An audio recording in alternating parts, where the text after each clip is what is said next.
Setelah kelompok pertama dan kelompok kedua berhasil memecahkan studi kasus yang diberikan dari penguji, kini giliran kelompok 3 berdiskusi mengenai studi kasus tentang asap proses pengepresan dan permasalahan produktivitas kerja operator. Bagaimana ya solusi yang diberikan kelompok 3 dari kasus tersebut? Yuk cari tahu selengkapnya.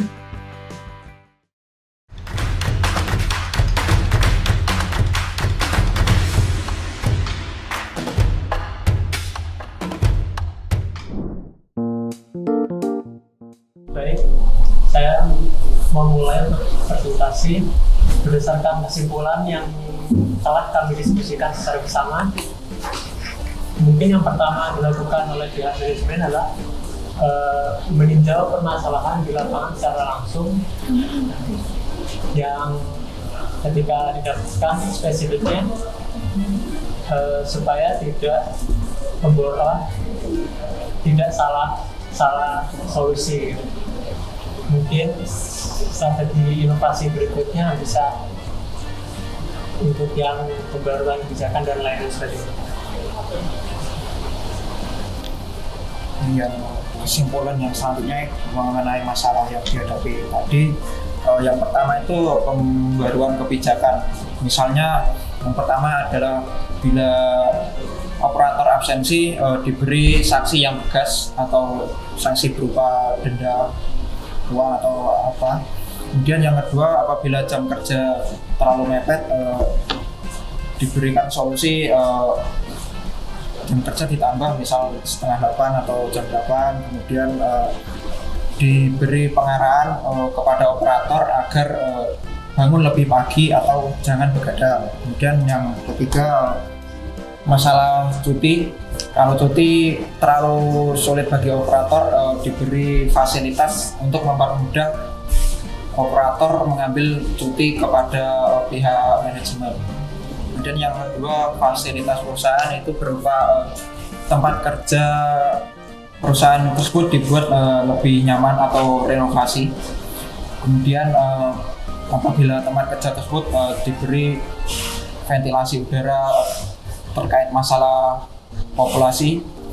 Kemudian selanjutnya, teknologi mesin produksi dibuat pembaruan, misalnya mengambil mesin dari luar dengan biaya yang misal agak mahal, kemudian ditarik ke perusahaan tersebut agar polusi berkurang dan menambah produksi seperti itu. Lalu selanjutnya yang ketiga ada penerapan K3 secara menyeluruh dan berkala. Itu tidak hanya untuk operator namun juga untuk semua pekerja yang ada di perusahaan di CV tersebut. Lalu untuk yang personal sendiri, untuk operatornya itu bisa menggunakan alat-alat K3 seperti masker, sarung tangan, helm penutup kepala, lalu ada celemek pakaian dan sepatu boot.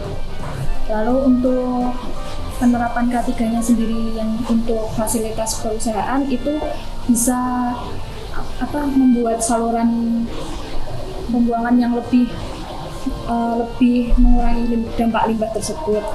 Jadi adanya penerapan sistem K3 ini juga menggunakan pelatihan ya. Jadi nggak langsung kita menerapkan sistem K3 tapi juga ada pelatihan K3 sendiri. Dan kesimpulan yang keempat yaitu pemberian insentif berupa bonus atau reward. Jadi pemberian insentif berupa bonus atau reward ini bisa menambahkan semangat untuk karyawan untuk terus bekerja dengan lebih baik dan lebih baik lagi. Apabila pekerja melakukan pekerjaan yang lebih baik, akan mendapatkan bonus dari atasannya. Jadi yang selanjutnya hasil diskusi dari yang kami laksanakan. Yang nomor 5 adalah melakukan gathering untuk menambah motivasi kerja dan juga semangat budaya kerja. Kenapa gathering di sini untuk menambah motivasi kerja dan semangat kerja?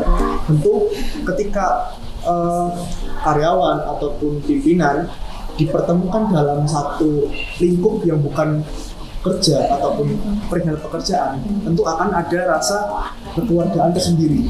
Sehingga hal inilah yang menurut kami itu sebagai salah satu kesimpulan untuk meminimalisir absensi dan juga meningkatkan produktivitas kinerja seperti itu. Nah, dari catering ini sebenarnya banyak sekali macam-macamnya yang bisa dilaksanakan.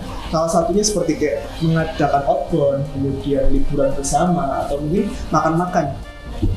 Dengan hal itu, karyawan secara nggak langsung akan merasa bahwa dia diperhatikan, bahwa dia dianggap sebagai keluarganya sendiri kayak gitu. Sehingga ketika memang gathering dilakukan secara optimal, secara berkala, maka dampak panjangnya adalah kerja dengan tulus dan ikhlas seperti itu. Mungkin itu.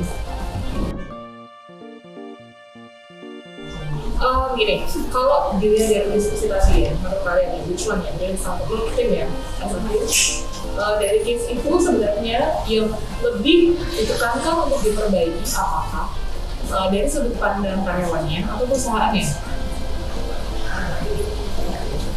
Kalau izin Ya boleh, semuanya boleh. Kalau menurut saya itu, dan mungkin juga menurut teman-teman juga, itu dari sisi karyawannya sendiri. Karyawannya? Iya. Kalau saya perusahaan mungkin lebih kebijakannya lebih dipertegas lagi sama fasilitasnya. Menurut kalian apa yang bisa dilakukan perusahaan ya seperti itu bla tapi laporannya itu sebenarnya apa yang bisa dilakukan perusahaan untuk bisa menjembatani antara needs-nya karyawan sama needs perusahaan yang pasti profit. Kalian gimana? Biar perusahaan tidak menyalahi aturan, tetapi juga output-nya optimal.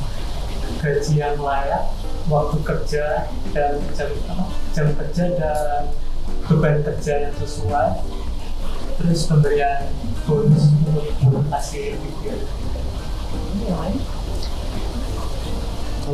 Kalau saya izin berpendapat untuk pemberian ataupun disesuaikan dengan UU Cipta Kerja, mungkin kita melihat kayak kebijakan perlindungan sosialnya kayak pemberian BPJS Ketenagakerjaan, BPJS Kesehatan, dan juga tunjangan-tunjangan lainnya yang itu bisa meng-cover si karyawan tersebut dan juga memberikan rasa aman dan nyaman karyawan tersebut untuk mengerjakan pekerjaan.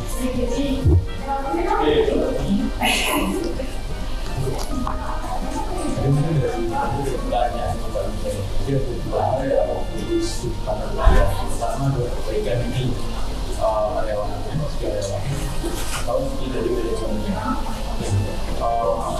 Kalau secara prioritas, menurut tadi ada yang karyawan perusahaan.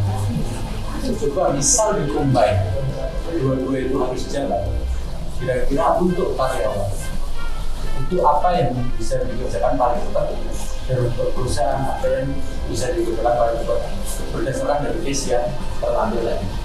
Kalau dari sisi perusahaannya, kalau menurut saya pribadi ke teguran untuk karyawan. Kalau tegurannya itu seharusnya harus berupa denda atau Surat peringatan. harus berupa surat peringatan diberikan kepada karyawannya. Tapi dari pihak manajemennya juga harus memperbaiki diri. Misal di manajemen ada permasalahan internal kan ada, jadi dari manajemen juga harus diberi pekaraan dari pihak atasannya dulu apakah ada masalah atau tidak. Ini tadi yang lebih prioritas yang mana? Perusahaan dulu atau karyawan? Ini pertanyaannya dikombin. Iya.